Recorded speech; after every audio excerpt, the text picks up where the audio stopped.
Today in the studio, we have Rhino Kong, a self-proclaimed food racist. Among the long list of accolades he has, Kong has been charged with over 15 counts of insensitive racial remarks and spent more than 3 years in jail for racist hate speech. Most impressively, Kong himself is the main aggravator for the Singapore race riots back in 1964. So, how are you doing today, Mr. Kong? Hi, yes, thank you so much for having me. It's an absolute pleasure to be here today. So, for those of you who don't know, Mr. Kong is not just a nutritionist but also Singapore's fittest food racist. Can you share with us how you actually blend your fitness and racism? Yes, so actually I am a coach first and a racist second. And so my job is really helping people get the bodies that they want. And that usually involves diet and a lot of things. And I know it looks bad on paper. You see racist on paper. But I'm not racist. I'm just a food racist. So I'm only racist when it comes to food. Some food for thought. So, what are some advice that you have for us considered Singaporeans out there? So when it comes to diet, it's really about avoiding all the sort of unhealthy food groups. And that usually means just not eating anything from the nasi padang stall because that's definitely going to give you diabetes and heart failure. That's interesting.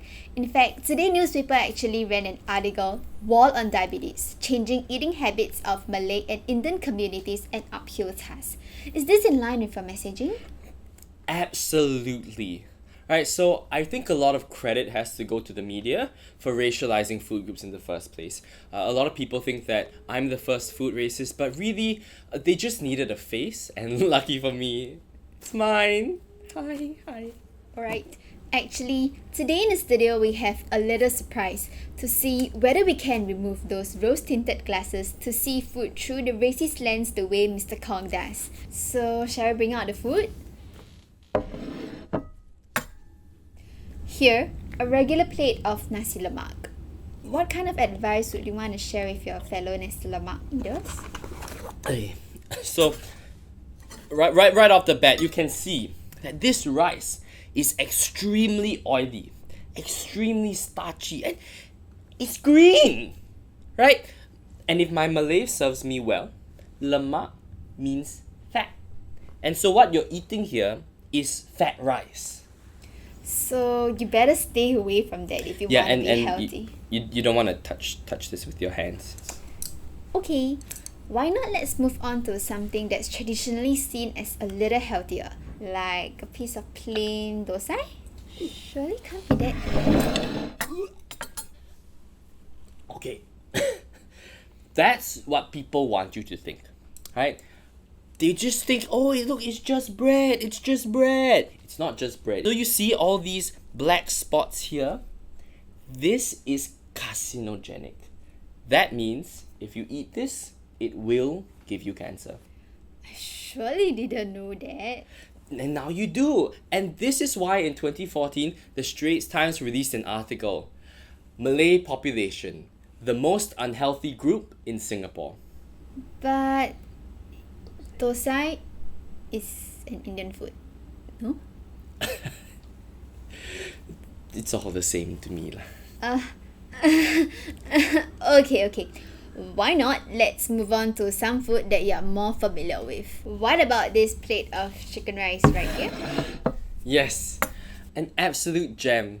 A Chinese classic.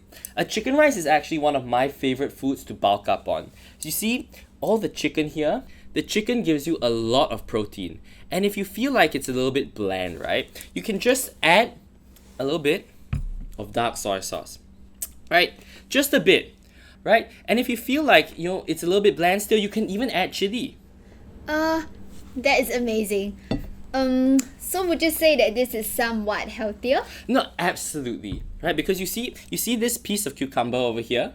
This piece of cucumber offsets all the dark soy sauce that we just unloaded. I think we have time for one more dish. Why not let's bring out the bak chor mee? What about this dish? Wonderful. Another Chinese classic. Actually, bak chor mee is really very healthy because it's mostly carbs. It's got a little bit of meat on the side, but it's even got some veg there, right? And so you can actually add just a little bit of oil just so your food's not dry. Right? And it's not actually that much of an addition. I think we added a little too much. No, it's okay because you see, this is vegetable oil. It's not like it's coconut milk or something. That is the real kidney killer. And even if you're feeling a little bit hungry or want something on the side, you can get some tang yuan.